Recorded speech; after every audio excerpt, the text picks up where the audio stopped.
And a great big welcome to everybody on YouTube. This is Overtime. Emmanuel here. Kyle, you over in the other part of the studio? Obviously, yes. It's And me. out there in Signal Land, we have Rob T. Firefly. Hello, yes, good evening. We have Gila. Good evening. I just saw the van move. Okay, I don't know about that. Yeah, we have a little van on our screen here on YouTube. It's the only video you'll see. It's not even video, right? But it moved?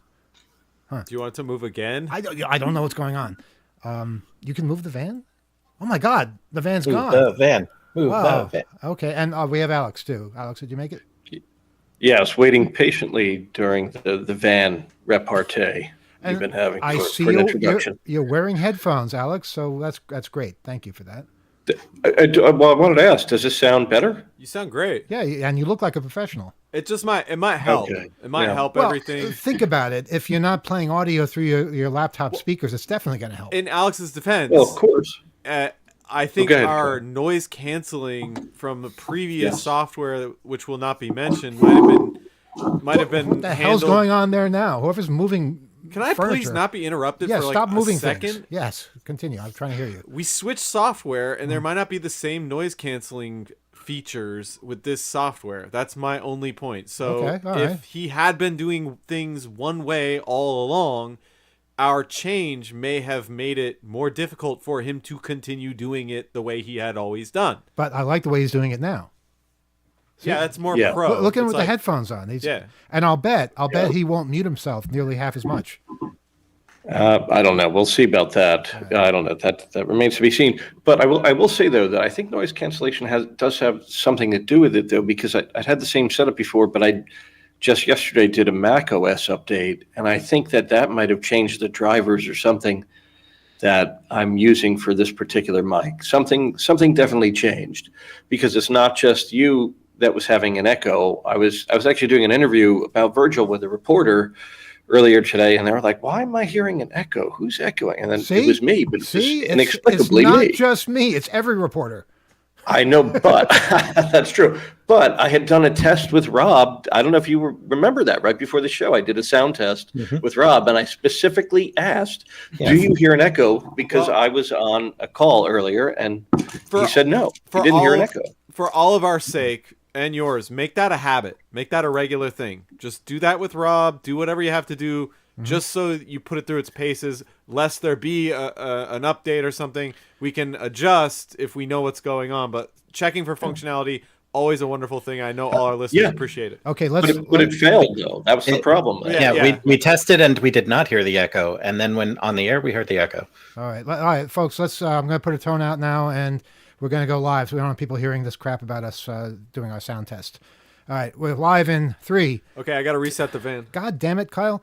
Are we ready? Yeah, let's go. Quiet out there. Who let all these like spectators in? It's almost 8:05. We're late. Oh, I thought we started at 8:05. 3, 2, 1. And a very good evening to everybody. The program is Overtime here on YouTube. I'm Emmanuel, Kyle over there in Skype Signal Land, Rob T. Firefly, Gila, and Alex. I'm over everywhere. Yeah. Good evening. Wow. Hi. So what a show that was, huh? That was something. No doubt. No doubt. Okay, this word for people who are aiming to call in tonight. If you call in tonight, you can't call in next week on the BAI call-in show. All right, those are the rules. So you can call in to the BAI show if you don't call in tonight. We're going to keep track, and and bans will be enforced if people violate this, because there are so many people that want to call in, and it's not fair if the same voices are the ones that have the quick dialing fingers and all that. We want everybody to have a chance. There are some people who listen to us on BAI who still have rotary phones. And I don't think I'm in danger of being corrected on that. I'm pretty sure that's true. I mean, I'm pretty sure we'd have a rotary phone if the option existed. All right, hands. Who has a rotary phone in their house right now? Are we the only ones? Really? I have part of one. What does that mean, Rob? You have part of one? I have just the dial of one. That's not how it works. Ooh. You need the whole thing. What happened to that old candlestick phone that you were gonna wire into our Oh, you're doorbell? There's no dial on that one. It's too old for that. Yeah, but the really old ones didn't have dials. You just picked it up, and the operator picked up, and you'd say, "Get me Stetson 625." I don't know. Whoa. Yeah, I think Rob is going to go get it because it is actually a very cool piece of equipment. And Well, not that one. I'm sure all the radio listeners will appreciate hearing it. That's a butt set. That's an orange butt set. Everyone has one of those. Every hacker, that is. A rotary butt set. That looks a lot like the one I have. Wait, did he steal ours? no, we have an Okay. identical one. Damn. So does that qualify as our having a rotary phone in our house? Well, That's pretty good. It's close. It's close, but Yeah, it I'm doesn't. gonna say yes. I'm going to say no because it doesn't ring. Okay, that's true. It doesn't have a bell. Yeah.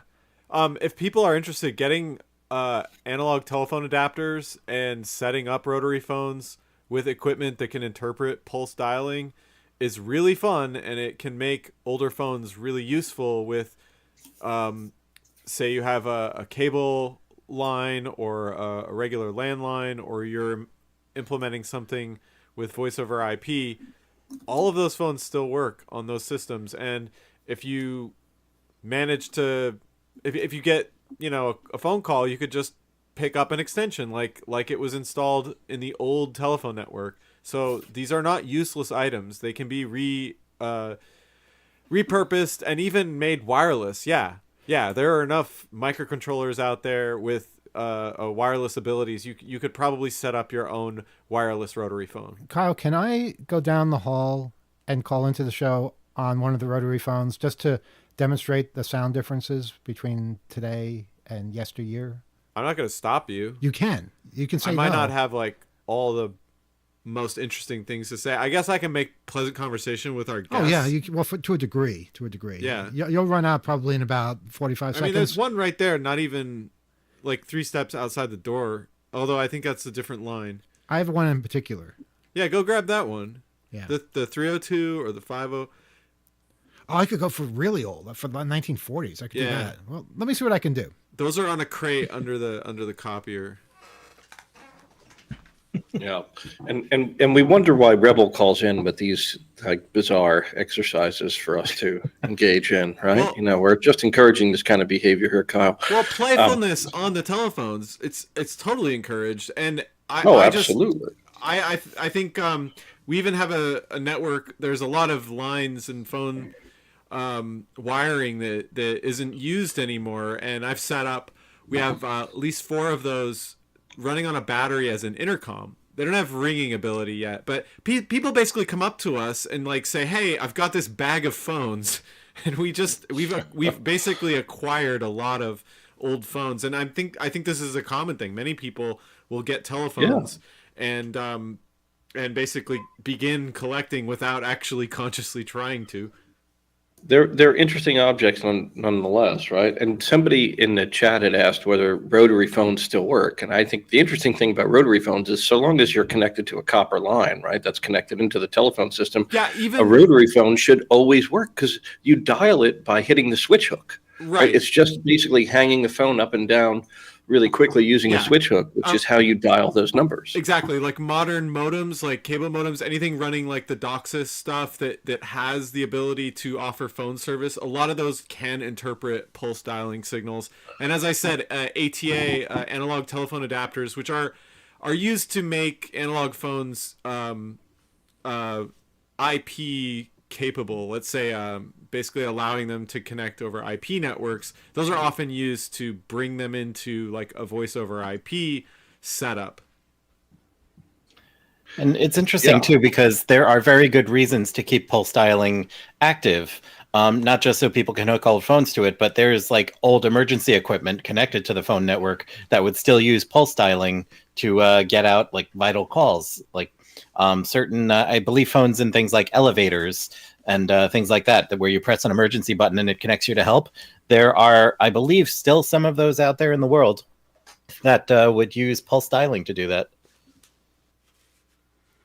Well, I'm back. I got an all circuits busy error. All circuits are busy to our phone number. What the hell? Was someone else calling? No. So, wow. So Google Voice doesn't work. Isn't that something? Let me check what lines they're plugged into. That doesn't make any sense. It's I got a dial tone. I was making the call. So, folks, how many of you out there have been trying to reach us and never can because you get an all circuits busy recording? I tried it 3 different times. And it takes a while. That's not me calling in. Someone else is calling in. And if we could ask you to not call in while we're figuring this out, that would make things a whole lot easier. Unless it was Kyle testing something. I'm not really sure. I mean, that's an excellent question. I would assume that it was someone trying to call in, unless you hear otherwise from Kyle. But we know how engaged our listeners are. Or yes, did I not definitely specifically not Kyle. ask people not to call in? And someone's calling in right now. Yes. Well, let that peter out, and we're not going to pick it up. But I was calling 802-321-4225. That's the number, right? I called the right number, did I not? You did. All right. As fun as this is, like, in fairness, I can't do this here and troubleshoot that there. Well, there's no and troubleshooting. It would have Kyle. been nice to There's no maybe troubleshooting. I called the plan a number, little bit. but I called them. Look, this is what everybody has to go through. I called a number from a dial tone. It did not work. Period. So there's no other way to dial a number. Yes, Gila. Okay, just got a question from a listener. Josh Miller asks, pulse dialing requires physical switch of the hook. Is it AI proof? I don't know what that's supposed to mean. What I'm wondering. No, What I'm wondering I is think this might be a network issue where some networks are blocked from our phone line. Because I'm going to try from a cell phone now, and somebody tells me it's going to work. And it does. I hear it ringing right now. So, for whatever reason, a certain landline is blocked from getting to our phone number. So we're figuring this out live on the air. So that's kind of interesting. But wait, what's the local carrier is still Verizon, right? It's still Verizon, but we don't have Verizon per se. We're using Verizon lines and Verizon equipment, but it's some other company whose name I don't even know. I got the same thing. Yeah, We got to play with it. Well, we're figuring it out on the air. We're figuring it out. This is some kind of a restriction on a landline, either from a certain company or from. If anyone out there has a Verizon landline, try calling us 1-802-321-4225 and see if you get through. Yes, let's issue the challenges to Wait, listeners if they instead can't- of us. If they can't get through, what do? They can't call us to tell us that. Call us on your other phone because you have so many You phones. assume they have another phone. Oh, if you have a Verizon landline, you're diehard. You have many backups. Do we? Okay, and I really wanted to try it on a regular landline, but we have another landline too. Yeah, we have 2 landlines. No, at least. you can't Maybe we do have that. 5 landlines. No, it's not going to work. Is there a rotary phone? It won't work. The rotary phone won't Yeah, work. it's on that? right there in the hallway, but that's also the line that you would be picking up. You'd be. I mean, Okay, that's like not I gonna said, work then. we have not set this up so that Well, we can use All it. right. Well, nobody should expect us to. It's set up so people can call us. Gosh. Is that a bottle of whiskey there? I could use. No, not yet. Oh boy. We got at least an this has hour been a long and 15 day. minutes more. We'll set up a third line. All right. By golly. We're done playing with the phone, so folks, you can call in now. See how much fun it is? 802-321-4225. I just wanted to demonstrate a damn what do you call it? Rotary phone. That is weird because a regular landline should work. I don't get it. I don't think it's the pulse dialing though. In our defense, to No, it's not the pulse. clarify, It's the phone line. This is the way the line is set up as it is now, but it's pretty complex. It's not like a normal standard setup, as you said. It rings immediately. It's almost like you have long distance turned off, even though it's not long distance anymore. But we don't have long distance turned off. I dialed the number with a 1, Yeah, thinking I could get a little further. I did get to You a have ring. to dial the 1. You have to dial the Okay. one. I 10-digit dial. Maybe I'll try a carrier access code. I could try that, or get the operator involved. Okay, let's pick up this phone call. Good evening. You're on Off the Hook Overtime. Go ahead. Yeah, hi, Emmanuel. Somehow, Rebel, I think you're behind all the trouble we're having. And of course, this means you cannot call the show next week when we're on the air. But all that said, how are you? Good. I was just going to mention, I'd just like to know, what is a tie line? I'm talking in the 80s. what is a tie line and a foreign exchange line? Like back in the 80s, there Right. was like foreign exchange lines and tie lines. How did that work? Well, back I in can the tell you 80s? this is a trip down memory lane for me. At the other radio station at Stony Brook, we used to have a tie line. In fact, the whole campus at Stony Brook had a tie line. You would dial 120 on campus. Now, keep in mind, you would dial 9 to get off campus. But in this particular case, you dial 120 and you'd hear another dial tone. And that dial tone was in Queens. And that meant you could just dial a 7-digit Queens number and you'd be connected. I used to use that 120 tie line to connect my family to my grandparents who lived in Queens. You know, I pushed down 2 buttons on the key system. One would call the local number at home. One would call the 120 and then the 7-digit number in Queens. And people could talk. It wouldn't cost anything because that was the system they had. All right, whoever did that, that's a demerit. You get 2. Was it us? Was it on our end? Kyle, was it on our end? Did I just demerit ourselves? I can All right. neither confirm nor I can't defend. There the was indefensible. a tie line gets you a distant dial tone. Now there was another tie line too, 123, yeah, and that got you. I think the Albany tie line. It was far more distant, and you could make phone calls there. And I think it might have worked in Washington D.C. too for some reason. There are other examples of this. I'm not sure if that's the same as a foreign exchange line. It might be a subtle difference. I'm sure somebody can call or say on the chat what it is that the difference is. But does that answer your question, or are you still talking? Okay. Yeah, you're still talking because you didn't listen to anything I said. Yeah, no, I heard what you said. Did you? But Okay. Okay, well, we'll call one thing Linden Hill and we'll call one thing Claire Collins. Why are we doing that? On one, no, it's one thing. It's one thing. We had a PBX in the Linden Hill campus.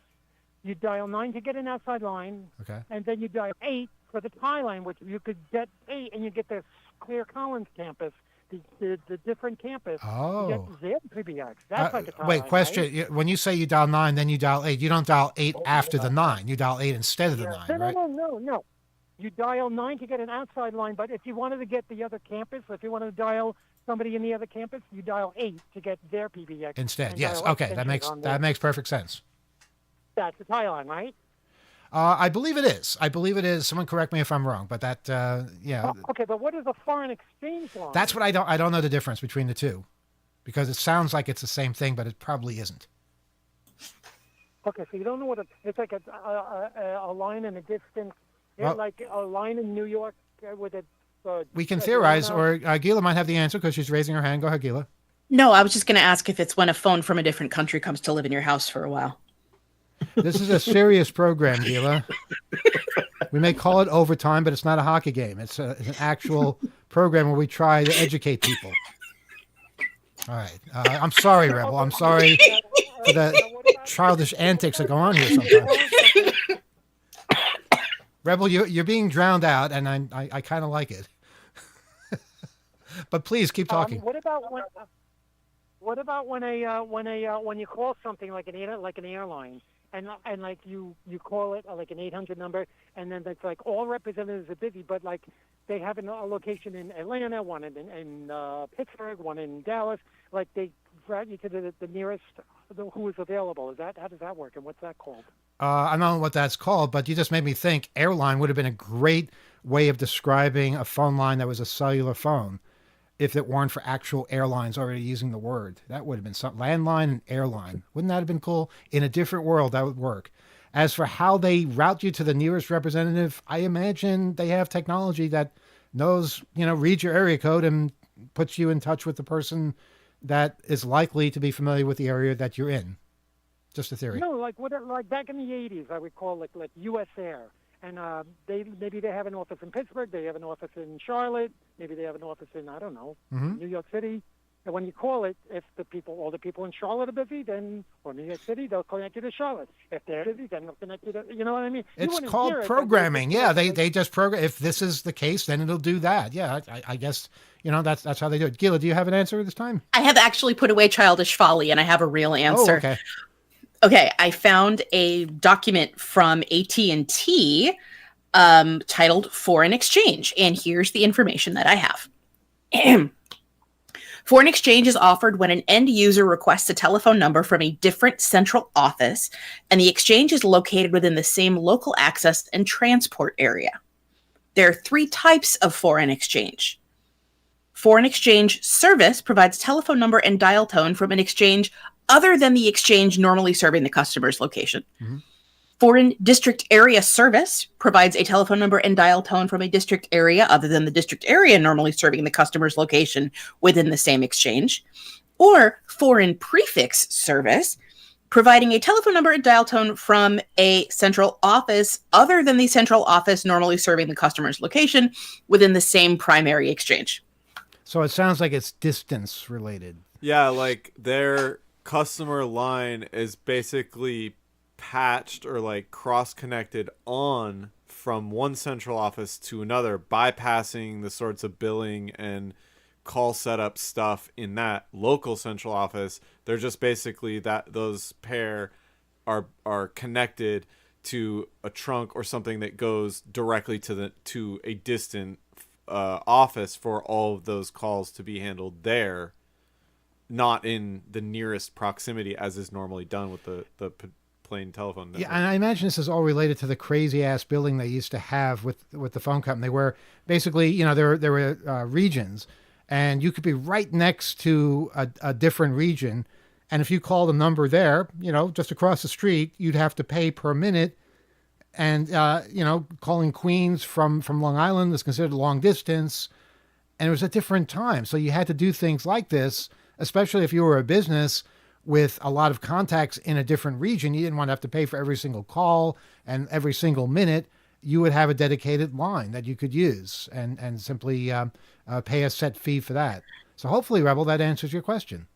Well, actually, we used to have, if you get if you dial 7, you get the New York City line. Because I remember back in the 80s, I did 958 on the New York City line. And, right. And I got it from New York. I don't remember what I did with it, but I wonder what happens if you call that number. Probably nothing, because I did the same thing. I would do 958 on the 120 tie line, and calling the number, it would just ring because it was only meant for outgoing calls.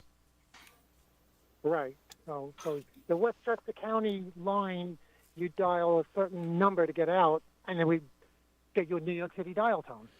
Exactly. Yeah. Not in some cases, and I tried this on I was really mischievous in my college days. But basically, if you call into anything that automatically calls out, sometimes it didn't check for a dial tone, and you would wind up being connected to the person who was dialing out. Now, there was a bank on our campus that had a phone like this. Basically, two ATMs, and there was a little hotline phone between them. You pick up the phone, and it would auto dial the bank's main headquarters because presumably you had a problem with the ATM. I don't know how we did it exactly, but we found out what the phone number was of that phone, and we started calling it, and it would just keep ringing and ringing and ringing. And back then, you could ring a phone all weekend, and it would not disconnect. It would keep ringing. Nowadays, you get maybe 12 rings, and it disconnects because no revenue is being generated. But eventually, somebody picked up the phone. You would hear the rotary dial, because, yes, they used rotary dial back then. And after the 10 digits or so, they would think they were talking to the bank. And so we would start talking as if we were the bank. And, hilarity ensued. Let's just put it that way. Nobody was hurt, but it was a lot of fun. And I won't go into more details than that. Okay, so you're going to have a foreign exchange like in another city? What about if you have a foreign exchange, like you're in New York City and you had a foreign exchange line in Atlanta? Can you get a foreign exchange line and get an Atlanta dial? Of course. Tone, Of course. You get one in London. If I don't know where Alex went, but I'm sure he could talk about having foreign dial tones in different countries. Absolutely. It's kind of, it's like a VPN for phones, way back before they existed. Yes, Gila. I mean, I was going to say it's pretty much like that. I feel like Google Voice is a lot like that now, because you're not in Vermont. Not to dox you too bad, but you've got a local Vermont number now, right? Well, I sort of do, yeah. Can't reach it from its own line, but understood. So much of what's happening. Also, I do have a fun story that our friend Tim in Connecticut dropped in the chat, but I don't want to, interrupt Rebels time. Tim says, Rebels time is almost over, but go ahead. all right. Tim says, overflow. I was working one night and had the local police show up at the guard shack saying that someone or something in a multi-building campus was calling 911. It was resolved by having the 911 operator transfer the call to a fax machine to complete the call. The person was trying to fax internationally and somehow missed the 0 on the 011 in the country code. Because what they did was they dialed 9 to get off the campus or whatever, and they didn't dial 011. They dialed 11, so 911. Yeah. So that and a lot of campuses are programmed. Even though the 9 is for getting the outside dial tone, if it sees the sequence 911, it'll still connect you to 911 as if you had dialed the first 9 and then dialed 911. So I hope that makes sense. Yes. And those glory days when a fax machine would call a number and then just keep trying to send until the electronic signal was acknowledged by another fax machine to receive it. So if you called a regular phone with your fax machine, they would just keep getting the beeps and keep getting the tones, and there was no way to stop it. I don't know about you, but my fax machine still does that. Hey, I sent a fax 3 days ago. What's the most recent any of you sent a fax? Wow. Oh, wow. Okay. Maybe at least 10 years ago at an old workplace. There are state bureaucracies where faxes are used every single day, and you damn well better have a fax machine if you want to do anything with them. Yeah. And I find it amazing that they're basically the same technology as they were back in the 80s. Not really much faster. And I've never gotten the color fax, and it serves a purpose. That it does. I suppose it does. Rebel, anything else? Yeah, I remember Twix, businesses would have TWX numbers, which would be 910 area code. That's right. And what if you called that from a regular phone? I never tried that. TWX is TWX. I'm going to ask you a question. Is TWX the same as Telex? I think it was the precursor to fax machines, because I remember seeing it in the 80s. Didn't answer my question. I asked about Telex. I think they're the same thing. TWX and Telex are the same thing? I think it's an abbreviation for Telex. Okay, Rebel, just wait on chat. I'm sure somebody will correct you, but I don't think they're the same. Okay. Well, what I used to see in brochures from the 80s, businesses would have their phone number, and then it would say, instead of a fax number, it would say TWX. Yeah, I know. Telex. I don't know who had those machines. I think they said Telex, and it would give a 910 number, the area code. Wow. I think in the early days of 2600, we might have actually somehow had a Telex number, but I have no idea how I think it interfaced. It interfaced with some kind of online service. I know we had an MCI mail address. That was fun. So have you ever had any experience with foreign exchange lines in the 80s? What's the fascination with foreign exchanges? I told you everything I know. When I call things, I call a local number and I get somebody in Atlanta. I call a 212 number and I get somebody in Atlanta. Well, that's their good luck, isn't it? No, I mean like a business. I would get the Atlanta office instead of the New York City office. I don't know this, Rebel, but I would venture to say that's probably a different technology in sort of like a what do I want to say? Like corporate phone network where it's not formally arranged with the telephone company, but rather it's a part of the IT or telephony network that the company implements. So they'll have their communications set up so that numbers that dial in get routed through their internal phones extension and numbering systems. So you could theoretically end up in all kinds of places. You could end up on somebody's mobile phone. A lot of people work from home at some of these companies. So they could just add and remove people as they hire or rehire employees to that routing plan that's managed with their communications tools. So I don't know that it's something that they necessarily as a company are hiring through a product that the telephone company or whatever provider they're using sells or has as a function, but rather they implement it in their own corporate sort of network plan.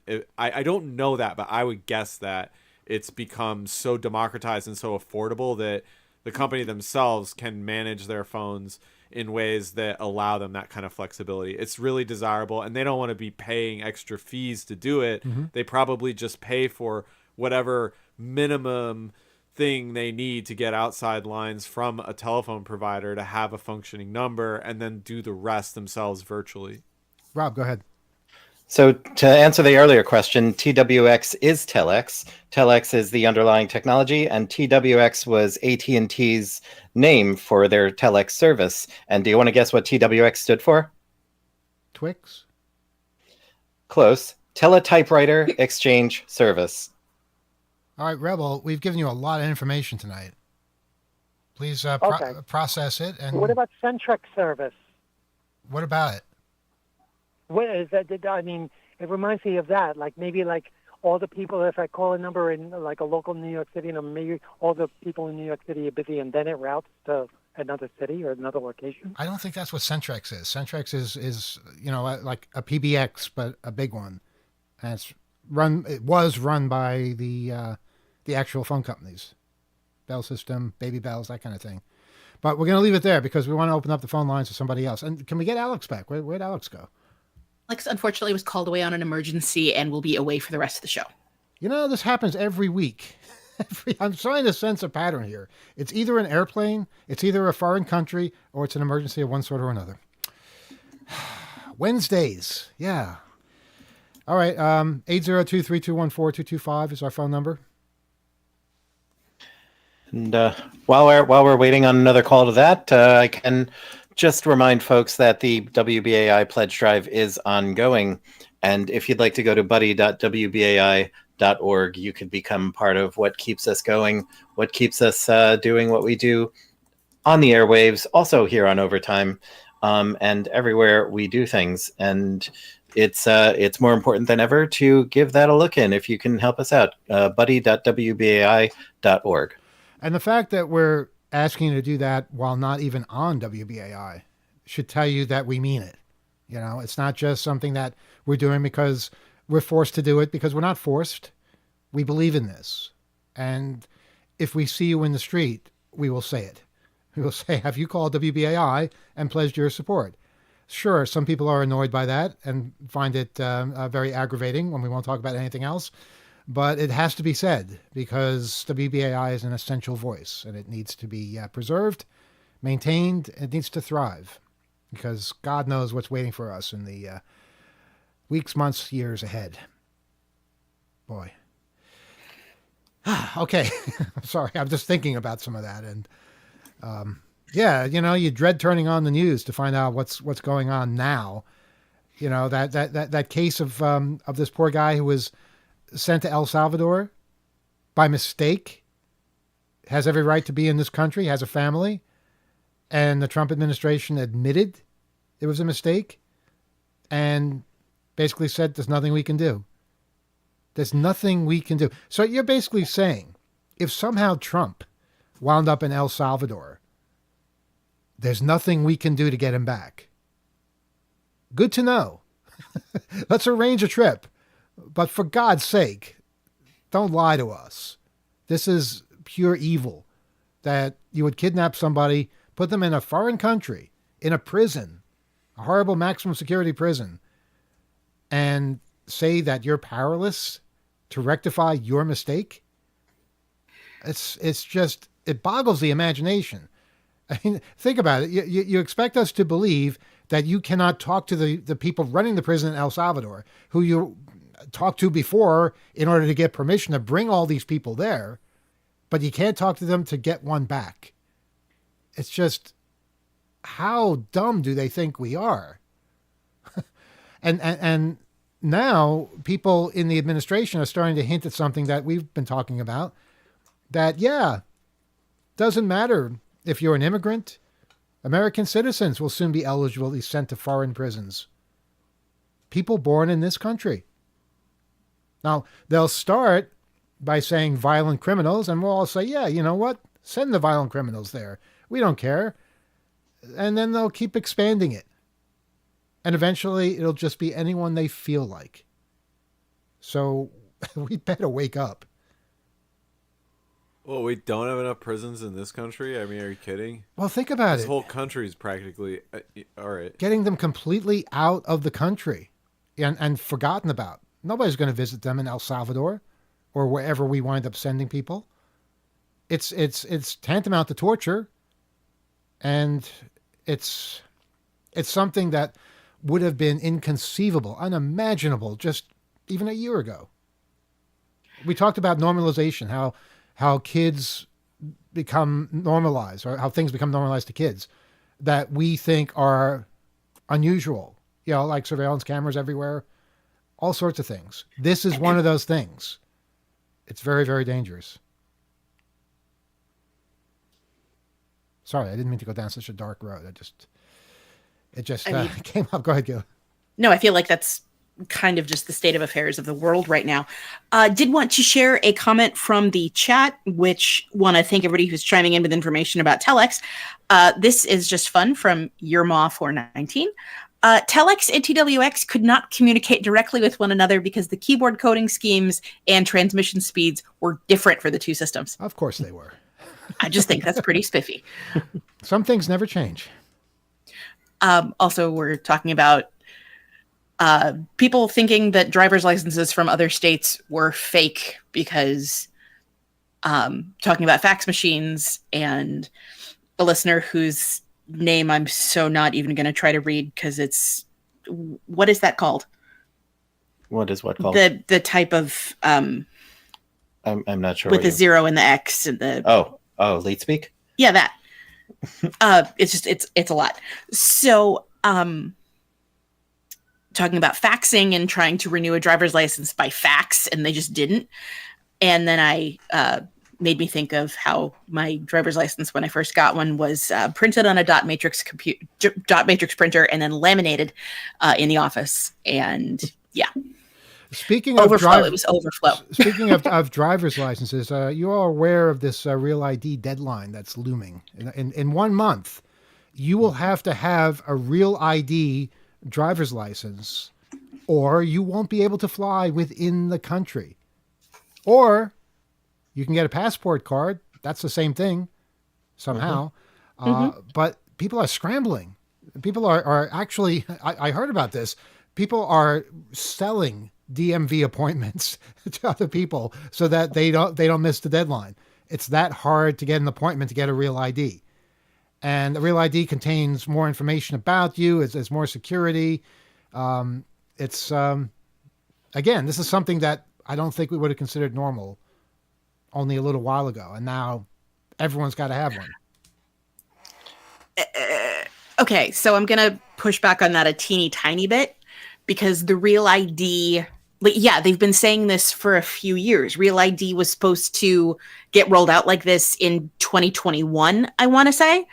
And then they kept pushing it back because of the pandemic. I mean, Rob, it took you the better part of 2 years to make it happen because of some paperwork stuff. Yeah. But that was, we happened to be getting our passports, Gila and I, and the passport now, if you get a U.S. passport, it comes with a passport card. You can opt into a passport it comes with it if you ask for it. And I definitely recommend people do that. Yeah, and since my state ID is not a Real ID, and it would have cost me more when renewing my state ID, plus I would have had to do it in person instead of just automatically do it online. So I just got a non-real, ID from the state, but I've taken to carrying my passport card around in my wallet as like a daily ID. Yeah, I do that too, and a lot of people don't realize what it is, But it's better because it doesn't have an address on it. It has your name, has your picture, and it's accepted. My real question, though, is if you don't have a Real ID, do you have a fake ID? Is a non-real ID a fake ID? We're speaking with language here. No, it's a state ID. It's a state ID. So the state might not be real. Got it. Go ahead, Gila, then we have a phone call. No, I mean, that was what I've taken, actually, since January 20th. I've taken to carrying around my passport card at all times, just in case. And I do have a Real ID. When my driver's license expired a couple years ago, I got a Real ID, and it was a very humid day, and my hair is too big for the photo. Wow. And just so people know, if you do have a passport card, you can escape to Canada. You can't escape to Europe on that. You need a full passport for that. So just, if you're walking around with one thinking that that's your pass out of here, no, you have to have more unless you're going to Canada, which I do recommend. All right, we have a phone call. Good evening. You're on Off the Hook Overtime. Go ahead. Sorry for the wait. Hello, guys. How are you? Oh, it's our friend from Queens. Yes, you're a friend from Queens. Do you have a bone to pick with us tonight? Because usually when you call us, you say you have a bone to pick with us. I don't have a bar. I do, but I'm going to talk about what Reverend was talking about. Okay, Go cool. down a little history Let's do that. about highlights. Back in the 70s and 80s, there were hotels in Europe. You would call a 212 number in the United States, and all of a sudden you would hear a local dial tone, then you would hear MF tones, and then all of a sudden you would be talking to someone in Europe, and if you said, "Oh, sorry, I called the wrong number," they hang up, and then you get a dial tone in Europe somewhere, and you can call anywhere in Europe using touch tones. Wow. Yes, and also we had a bunch of colleges had, intertie lines. Like, you know who also had a tie line? You had an 800 number, and then it would answer. You hear another dial tone, and you would hit like 1 for Ohio, 2 for this. Xerox had a bunch of tie lines that people used to use. Makes sense. Yeah. Without a security code. So they did that for years, and they never realized that people were using that as long-distance enhancers. They did not have, like a passcode on it. Go ahead, Gila.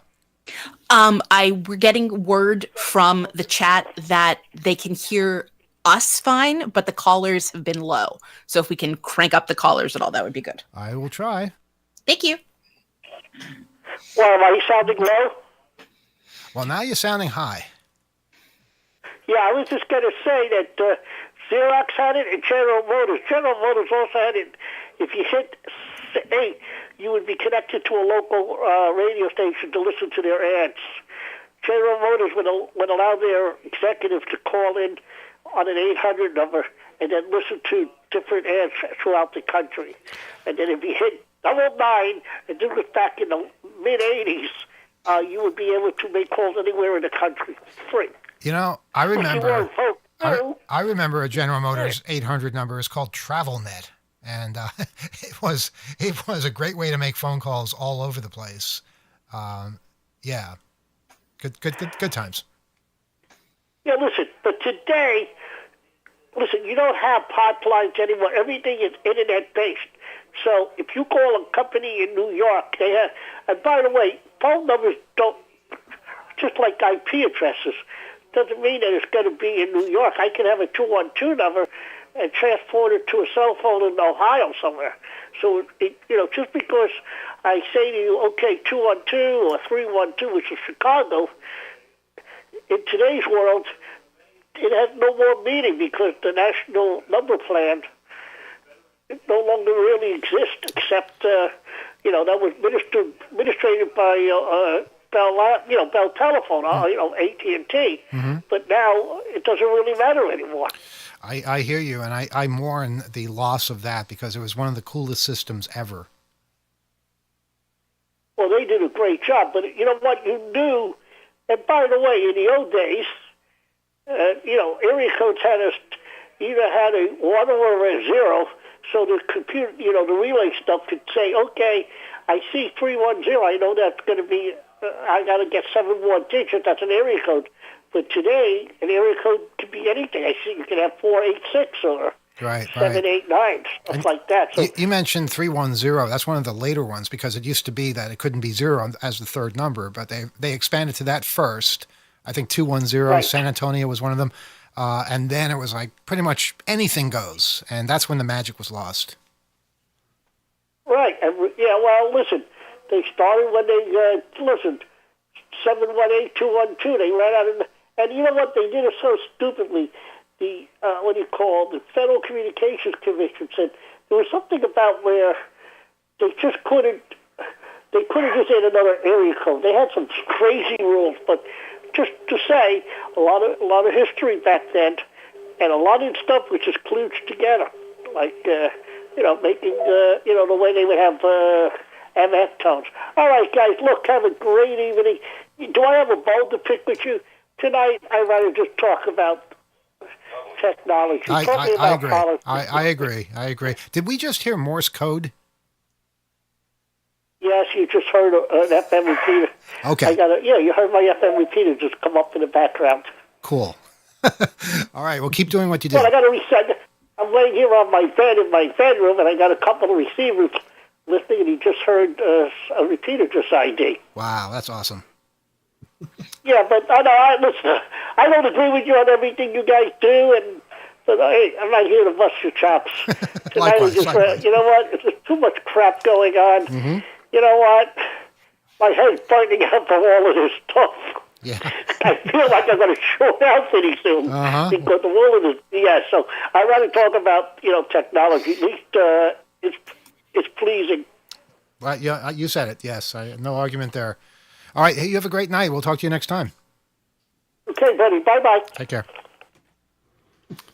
Yeah, definitely the technical stuff, it can be more predictable than what's going on. Well, there's just something comforting about having the technology work around you, whether it's old technology, new technology, and set up the way you like. I think our caller is a ham. So he's definitely a ham. They are on the radio and on the radio. By that we mean ham radio operator, not dispersing characters or anything like that. Yeah. Okay. Like technical. Exactly. License holder. I do detect the sound of another phone call coming in. Yes, we're getting a call now. All right, and this call is now in our queue, and I will greet it by saying, good evening, you're on Off the Hook Overtime. Hello, I just wanted to let you know that I do have a Verizon landline, but I don't have long-distance service on that line. Oh, okay. I wonder if our line doesn't have long-distance either, because we just get that recording whenever we didn't try a different phone number. We should try that. So a long time ago, I had long-distance service with some special deal that if you signed up on the internet, you could get a good deal, but they discontinued that, and now I don't have any. Oh, I'm sorry to hear that. But I still have a cell phone now.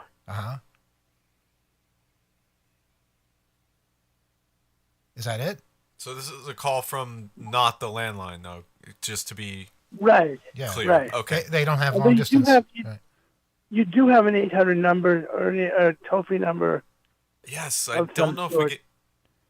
I could try the toll-free number. Right, the 888 number. That actually might be a way to test it on the line that we were trying earlier. Right. Okay, well, it's no fun if Alex isn't here.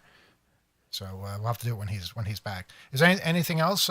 Caller, where are you calling from? What part of the country or world? This is the Bronx. Oh, the Bronx. Cool. I like the Bronx. Mm-hmm. Did you have anything else? Well, I just wanted to say, that a lot of the things that happen today are not normal and not acceptable. Yes, I have to agree with that.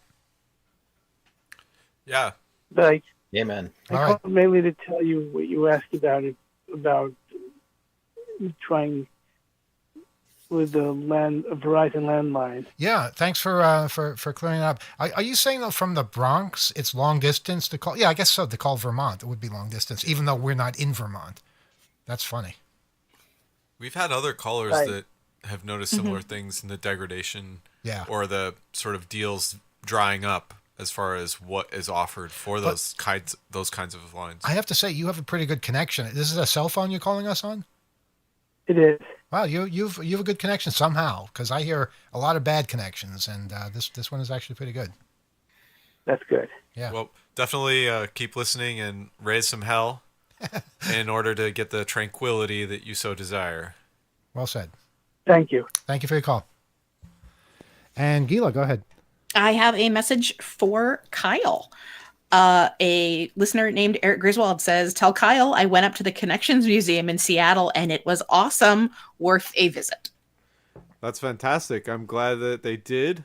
That place has a lot of really good volunteers these days and has really transformed to become an institution. It's full speed ahead with all kinds of maintenance and projects and bringing old equipment back to life. They have a very strong presence on Mastodon and are publishing a lot of what they're doing much more freely than ever when I was a volunteer there. So please check it out. If you can't go physically, see what they're doing online. You'll get really inspired. I know they have a DMS system and so many other things they're powering up. I think the Connections Museum in Seattle, Georgetown to be specific, is the best telecommunications museum in the United States. Now, I've said that, and if you believe I'm wrong, prove me wrong.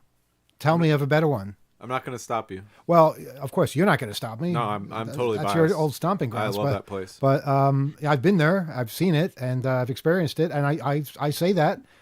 You know, there's one, you know, on Long Island too, in Comac. Been there. That's pretty good as well. But there's something special about the Connections Museum. Now, if there's something even better, I want to hear about it. I want to see it. I want to help spread the word. But you got to spread. You know, let us know. What I would add is it's really the connections within the museum, not just socially or with people from all walks, whether they were someone that worked as a telecommunications worker and they're a pioneer.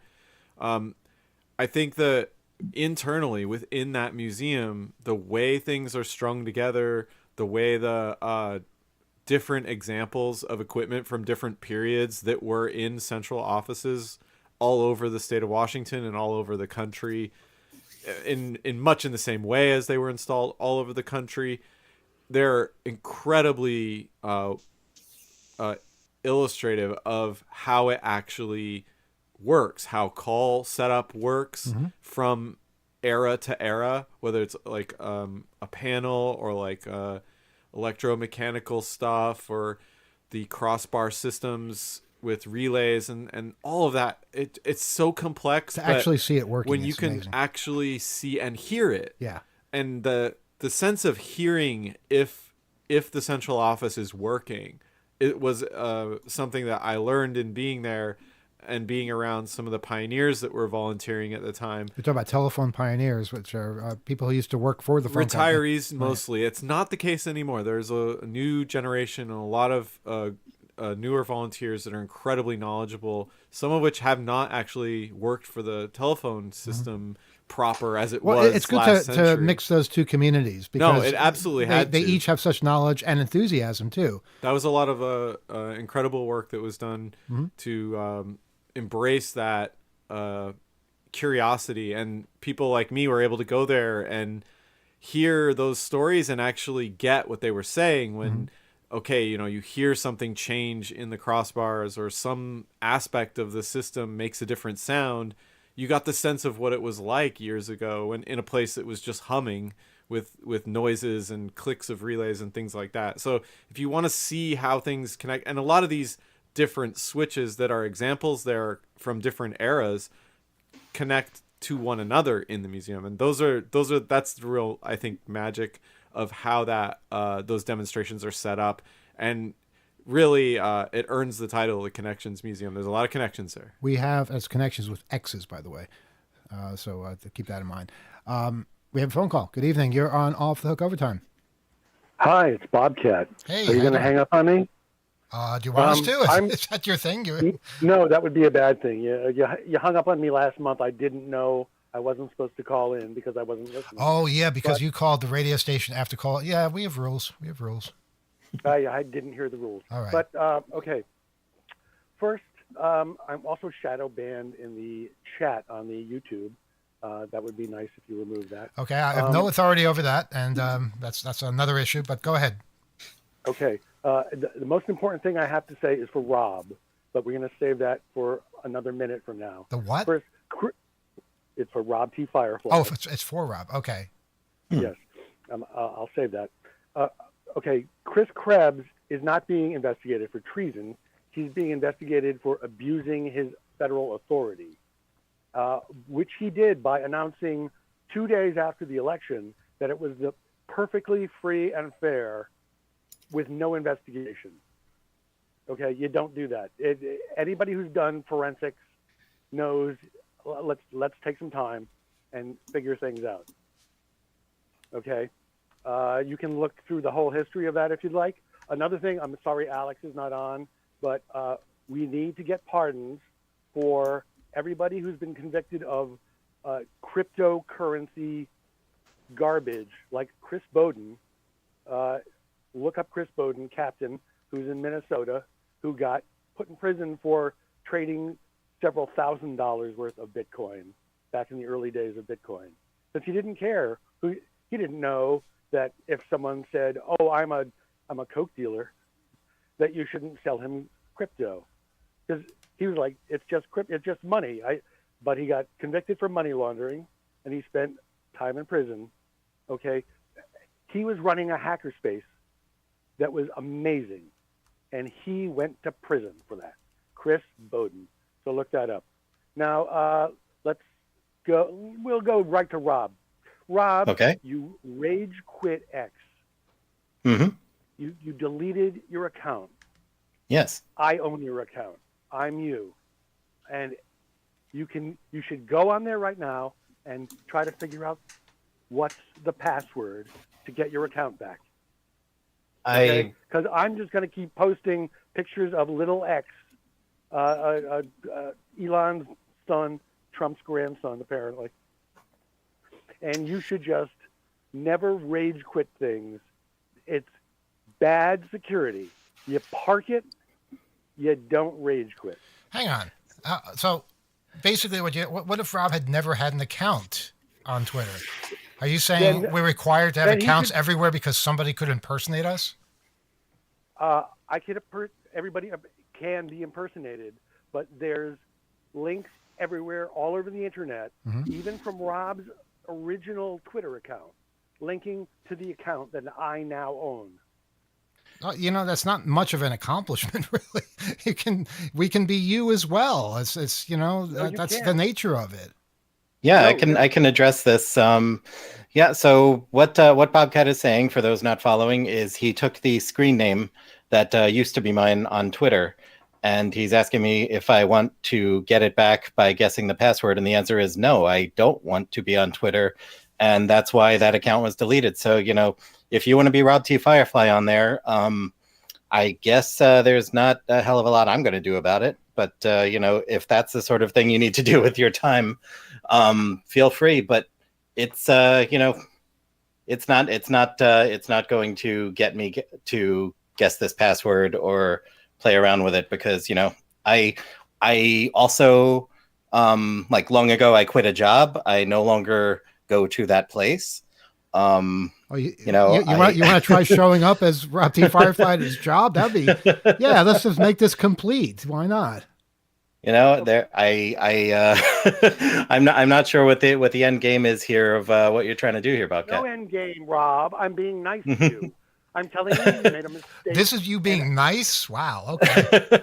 I hate to get on your bad side. Oh, please, Rob. What's the password? I'll bet it's password. Try that one. It's swordfish. If I were going to guess, I would say swordfish, but that's just a basic mathematical fact of humanity. First of all, what is anybody from taking the thing that is linked to you? It's no longer linked to me, though. Although you did find a picture of me to put up in the user pick, and it's not a bad picture. We can find pictures of anybody. It's not hard to do this. The only thing that Bobcat might have here is the fact that there's a history that Google probably still has of that account when you were actually using it. So it's a legitimate security concern for people who wipe their accounts and walk away. What I just assumed Twitter would do was not allow it to be used again. Are you using the same username that he used? Twitter doesn't care. Yes. Yeah, Reddit there's tons doesn't of let you reuse passwords and names. Gmail Well, doesn't. That was Twitter one of the does.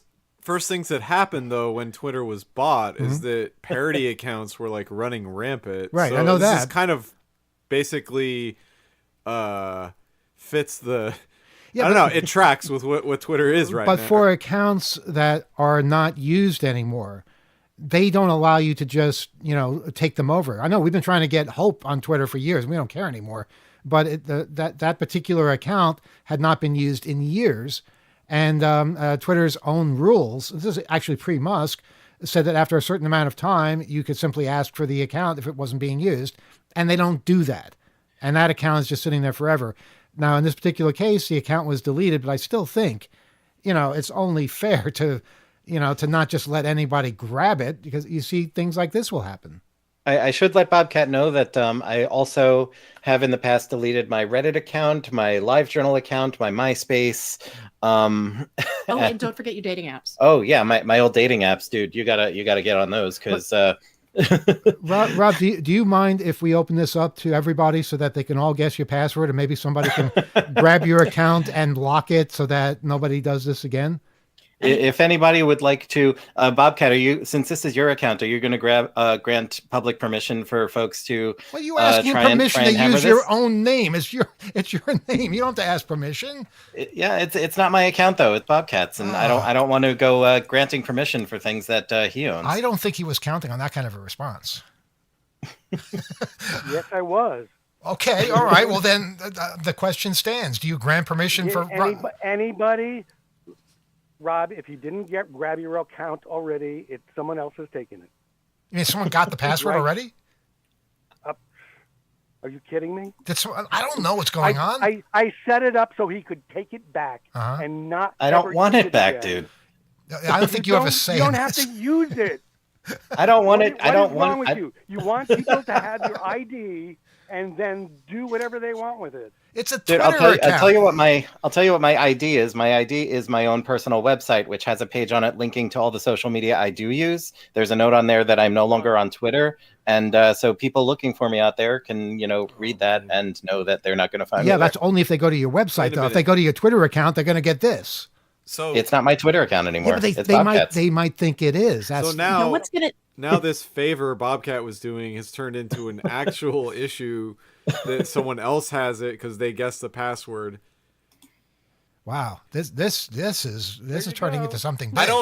I don't think Bobcat actually meant to be like antagonizing. He was actually trying to put it on the table. Dude, like, hey, I got your account. Yeah, you can have it back if you guess the password. What if the Houthi rebels now have your account, Rob?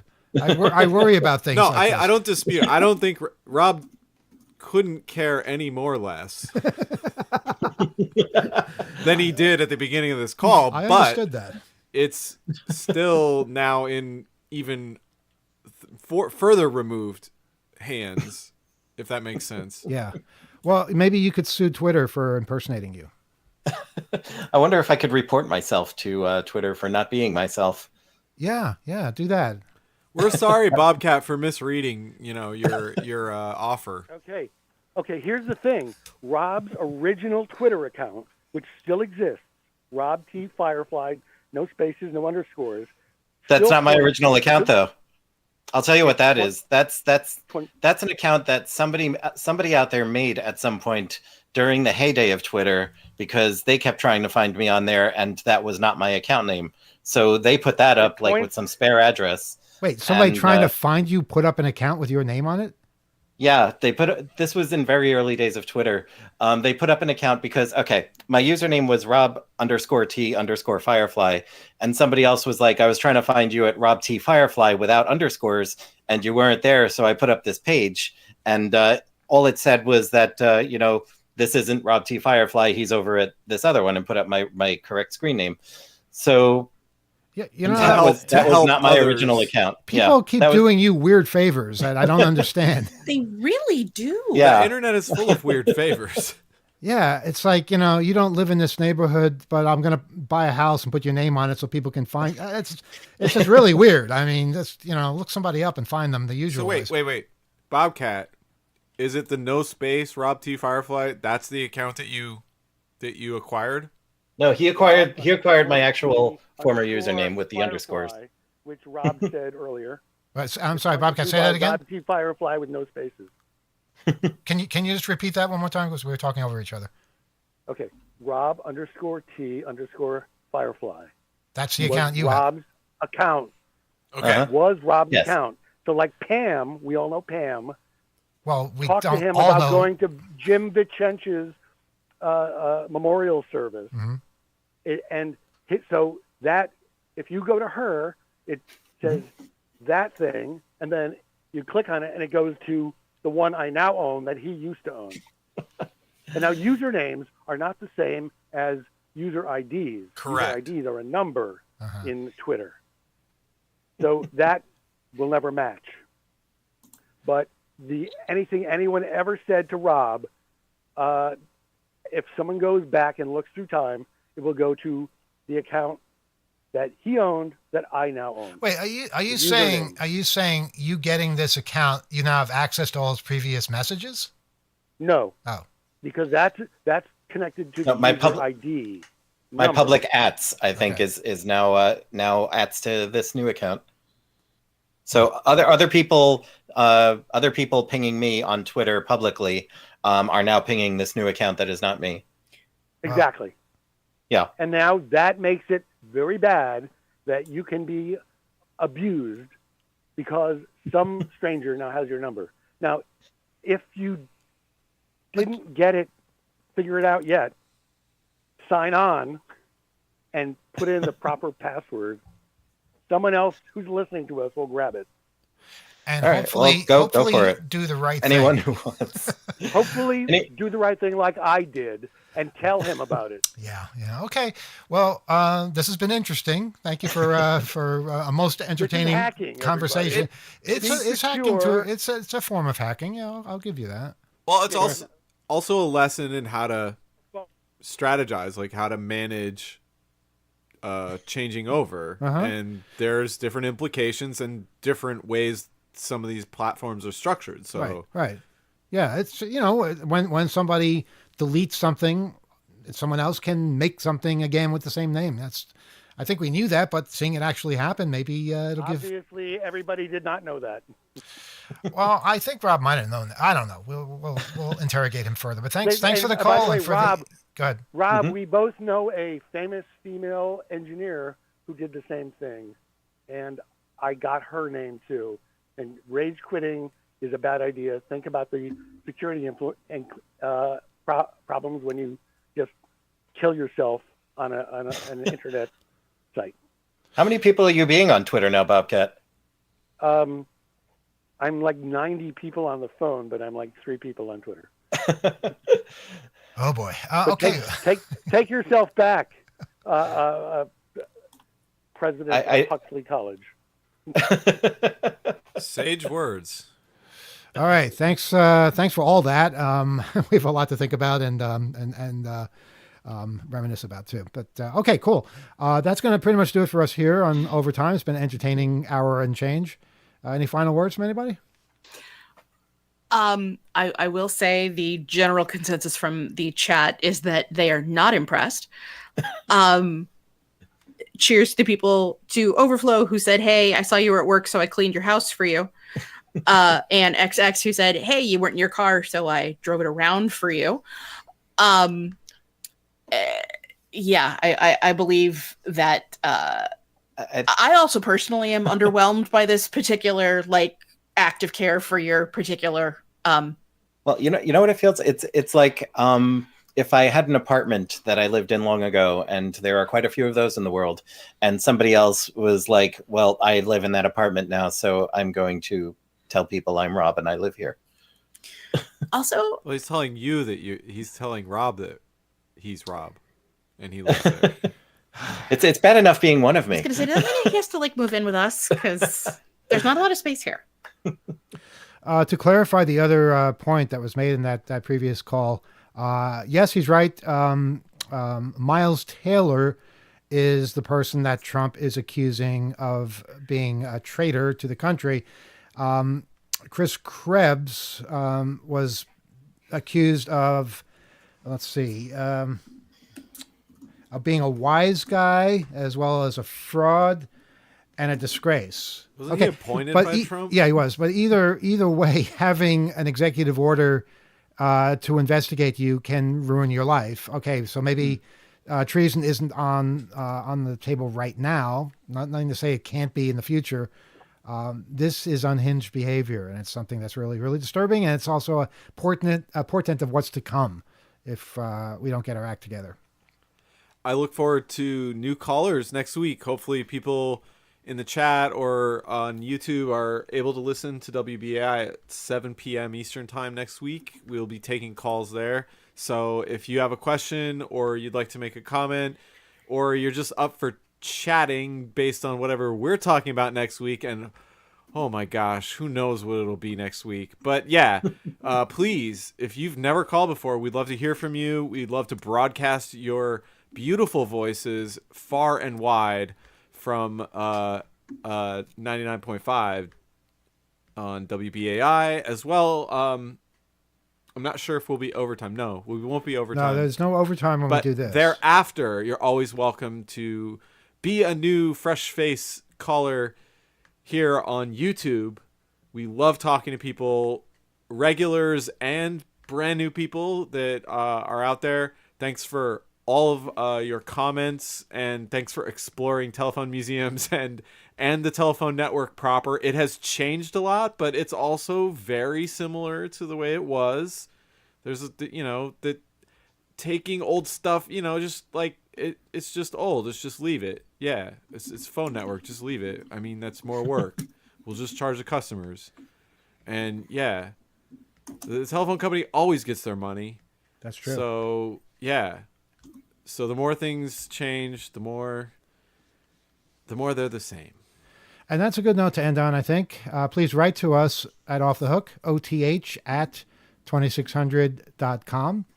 And we're going to announce some Hope speakers pretty soon.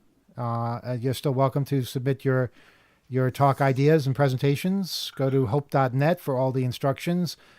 We have some big announcements coming up. Hope is taking place this August at St. John's University, and it's going to be awesome. It's going to be amazing. Go ahead. And if people buy their Hope tickets this month, what happens, Emmanuel? Oh, yes. 10% of your ticket cost will be donated to the Electronic Frontier Foundation, which is an incredible and fantastic organization doing all kinds of things, everything from sharing about exciting projects that protect privacy to litigating and spreading awareness about people's rights and how to handle things. There's a lot of changes, a lot of things that we're covering and that we're following, and we really appreciate the EFF for all of their efforts for helping with guidance, things like traveling. We're going to be talking a lot more about this in the weeks and months to come, and we hope you'll stay tuned. And in buying that ticket, it does help contribute to the EFF and their mission. So please, this would be a great month to buy a ticket to Hope. Yes, it would be. And we do need some more ticket sales. We've been kind of lax on saying that because we've been just so damn busy and we're terrible at self-promotion, unfortunately. So please, hope.net. If you can't make it to the conference, we have digital tickets as well. And we have some fantastic speakers already lined up. We'll be announcing that pretty soon. Also, accommodations. I understand the discounted hotel rate has sold out. Doesn't mean there aren't non-discounted rooms available. You can try the hotels that are nearby. And there are other hotels that will be announced as well. In addition to the dormitories on campus, which is really pretty awesome. It's a great way to be a part of the conference. It's just stay on campus. Super cheap and well worth it. So hope.net has all the info. It's going to be updated frequently. And we'll have much more to say. Shout out. All right. I guess no one else has anything to say. Shout out. Lots of love to all the hackers out there. Mm-hmm. All Absolutely. Right. Good night, everyone.